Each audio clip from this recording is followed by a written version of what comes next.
Hey everybody, Average Vintage Collector here with another video. So I'm apologizing ahead of time for a little bit of a clickbaity title. What's wrong with me? Is there something wrong with me? And it's a good question. It's a valid question. I've been actually kind of asking myself this for a little bit. So my collecting habits have always been quantity over quality, having a big, large collection. But part of that big, large collection is just a bunch of cards that really, value-wise, there really isn't a lot of value there, and I'm not a value guy, and that shouldn't bother me. But there are some cards on my list of wants that cost a little bit more money, and when I say that, anything over $40 to me is a little bit more money. The problem is that, what is my problem? My problem is that I can go ahead and get into something where I buy a bunch of cards. Let's say I buy like a lot of cards that has 40 cards in it, and it's $40, buck a card. And I would choose that 9 times out of 10 than to buy one $40 card. It's the same amount of money.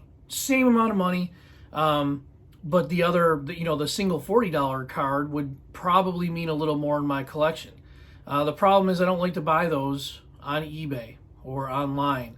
I had an opportunity. We had some, in our Discord group talking about the CIA auction the other night, and I jumped on there, and I've never bought anything in those big auction houses before. And I looked at quite a few things, and there were a couple things, in the 30 to 40 to even $50 range that I looked at. And I was very close and very tempted to put in a bid on a couple of items, and I just couldn't bring myself to do it. My finger was over the buttons to go ahead and bid, and I just kind of at the last minute was like, nah, I can't do it. And part of the reason for that is because with something even $40, which may not seem like a lot of money, I want to see the card. I want to hold it in my hand. I don't want to look at it through a computer screen. I don't go to a lot of shows. I don't do a lot of large purchases. It's just those types of purchases make me a little anxious. And you may say, well, if you're anxious about buying a card, maybe this is the wrong hobby for you. I enjoy doing what I do, and I love buying like the little bargain bin stuff. That stuff really does bring me a lot of joy. I just don't know why I have such a problem with committing to buy something for 40, even to $100 online. I should feel comfortable doing that without any worries. I've never been ripped off before or bought something that wasn't real or really been disappointed with something that I bought. I mean, that happens from time to time. But I'm pretty responsible when it comes to spending online money. The problem is when you buy all the little things, how do I justify? It's still the same amount of money, right? It's $100 whether you buy one card or 100 cards.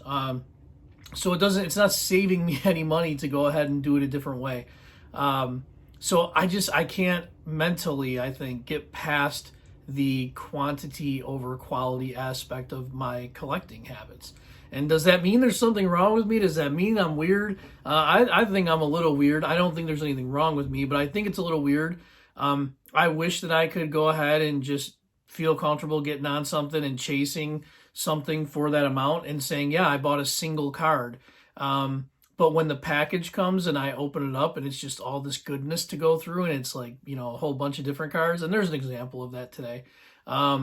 It's just much different. My last video I showed the Willie Mays, 1973 Willie Mays. That is a card that's easily attainable, and it ran me $23. But even at $23, I hesitated all this time because I didn't want to spend the $23 on a single card. I wanted to spend it on a bunch of smaller stuff, $3 here, $4 there, $1 there, $2 here.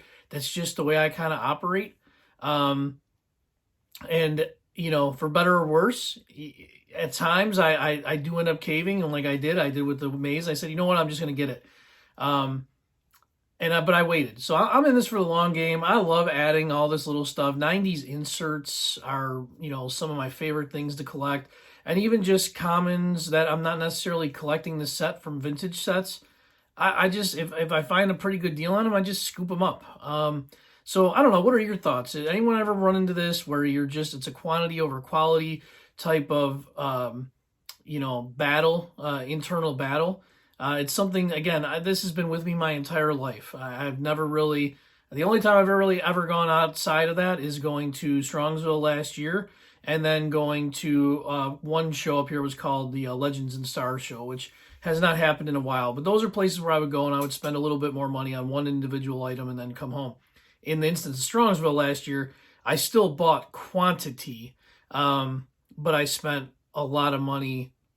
You know, I spent a lot on the bargain stuff, but then I did nail down quite a few items that were in my outside of my normal activity habits. So yeah, I'd love to hear your thoughts on it. And you know, it's again, I apologize for the clickbaitiness of the thumbnail, but it's just something that I had to kind of get out there. And again, I'm going to show examples of what I'm talking about today. So I've got plenty of gifts to show. Again, just you know, this community is just never ceases to amaze me, and people are just so generous and helpful. And you know, I'm really, from the bottom of my heart, thank you to all the people. So I got some gifts, I've got some pickups, and yeah, let's show what I got. Okay, so first off, quite a few gifts in the mail. Again, these are, I'm very thankful for these. So the first is actually from a commenter. He does not have a channel. His name is Dale. Dale sent me a little gift. He sent me a little note. I never really share the notes. I kind of just keep that between myself and the people that sent it. But Dale sent me some very cool stuff. So he knows that I am building the 1960 top set, and he sent me this Don McMahon and this Don Notebart. Really nice copies, the two Dons here. So very cool. Thank you, Dale, for that. But in addition, he sent me two other cards. Now, I'm an Astros fan. He also knows that. And I do not have a big representation of autographs in my collection, especially like TTMs or in person. And he sent me two very cool autographs. First one is Frank DiPino. Very cool. On the 84 set, which is even cooler because that is one of my favorite 80s top sets. I actually was the first set that I bought and completed. I bought the whole set at once. And the Bob Lillis. Really nice autos, really nice gesture. Dale, thank you so much, buddy. That's awesome. So that's that. Second one, I got a gift from Gannon over at JGA 17. He knows that I'm working on the 64 Giants set, Topps Giants set, and he very generously sent a couple of gifts. And he sent this Ron Santo, which is one of the ones that I need. Awesome. I don't know if these will stay in here. They might. Yep. He also sent me a Max Alvis. Very cool card. Again, the backs are just awesome. And he sent me the Dean Chance. Really cool. Again, helps me out quite a bit. Gannon, great guy. Thank you very much. Again, he sent me a note as well, and I'll keep that with us. Third one, another gift, right? JT over at JT's Cards. He sent me a little gift. Very, again, generous. He sent me this 1960 Gordon Jones. Go with my 60 set. And he knows that I am really trying to nail down my 1973 set. I only have about 14 cards to go. And he definitely has helped me out here. There's Larry Hisley, Chris Arnold, and a bunch of these are high numbers, which is even more helpful. Frank Howard. Great picture with the stadium in the background there. Love that one. How about a Bill Verdon? Look at some of the names on there. Bill Mazeroski's on there. Really nice card. And a Dave Giusti. So, JT, thank you very much for those.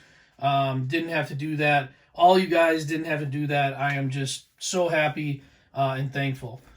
Oh, that's not it. Hold on one second. Let's hold the phone real quick. Gordon, over at the Athlete Archives. I got a surprise gift in the mail this week. Was totally taken aback. I just was on Gordon's channel doing a special about Boo Powell. We got talking about Sports Illustrated magazines. And lo and behold, the package, a very large package, shows up in my mailbox.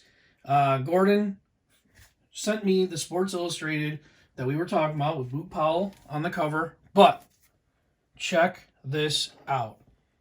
Autographed. How awesome is this?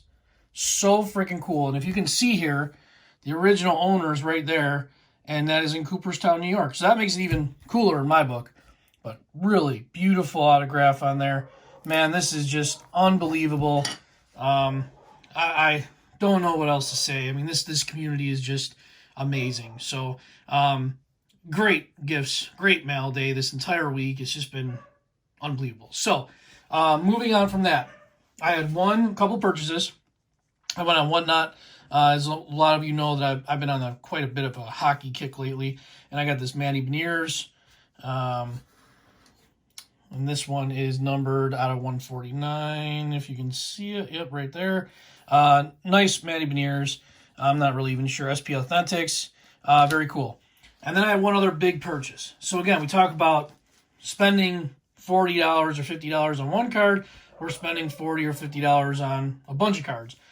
And in this instance, I could have gotten a nice, really nice card that I was looking for in my collection for $40, but I chose to go the other route, and I got a whole stack of cards for about $50.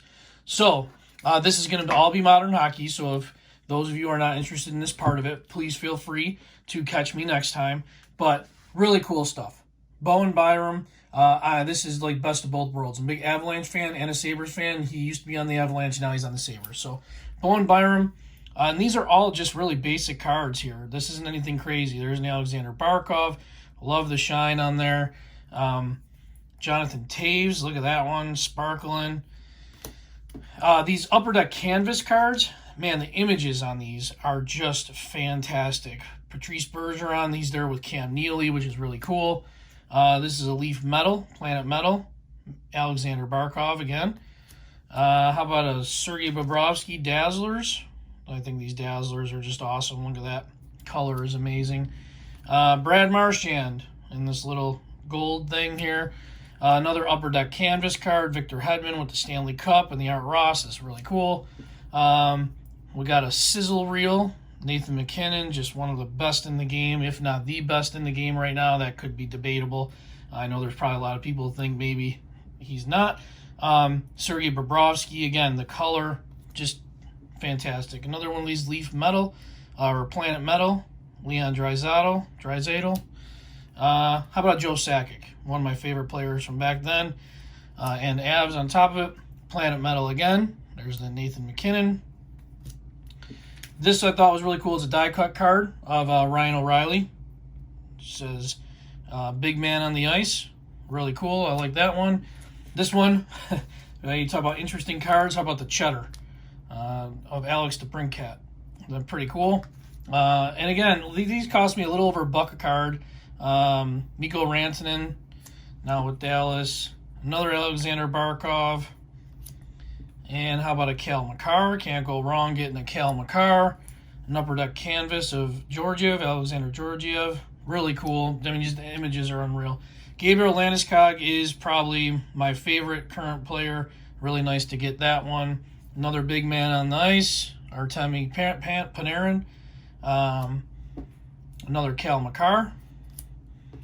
Another Upper Deck Canvas, Matt Tkachuk, and he would be my close second to a favorite player today. So Tkachuk and Landeskog kind of do it for me. There's a Bowen Byram. Another great shot on that Upper Deck Canvas. How about a Brad Marchand? Same thing with the canvas. These Electric Cities, I thought these were pretty cool. That's a Nazem Kadri. Another canvas of Mikko Rantanen. Nazem Kadri. Look at the sparkle on that stuff. How about a Seth Jones? This is the orange version. Johnny Gaudreau. Johnny Hockey, rest in peace. I just thought that was a good one to add. I didn't have any Johnny Gaudreaus. An Allure, Bowen Byram.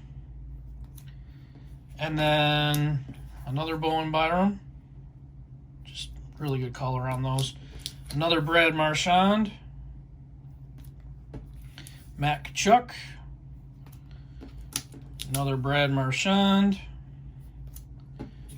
Another Matt Tkachuk. How about a Samuel Honzek? That's just a base card. I think these were thrown in. I did not actually buy these. He threw them in. Sergei Bobrovsky, a Matt Rempe, Sebastian Aho. Yeah, he threw these. The seller threw these in for nothing. and a Matthew Barzal. And then on top of that, so those were all about $1 and $1.10 a piece. This was $3, and it's amazing. This is a Chris Drury, and if you look there, it is autographed. That is awesome. He used to play way back when for the Sabres, and that's kind of where he really turned our team around. It says right on there it's personally autographed, so this is not a TTM. This is an on-card auto. Very cool. I love having that. So that is kind of my mail day, my pickups, my dilemma. Just so appreciative of this community. I know that this video is going a little longer, but just so thrilled to have friends in this hobby, and I'm really excited to hear what your thoughts are about the quantity versus quality, or vice versa, or whatever it is, or any dilemma that you might come across in your collecting habits. But the bottom line is, I'm really happy doing it the way that I'm doing it, and that stack of hockey cards really makes me happy. And then the stack of gifts is just amazing. You just don't expect things like that. So just an average guy showing some average cards. Thank you, everybody. Catch you next time.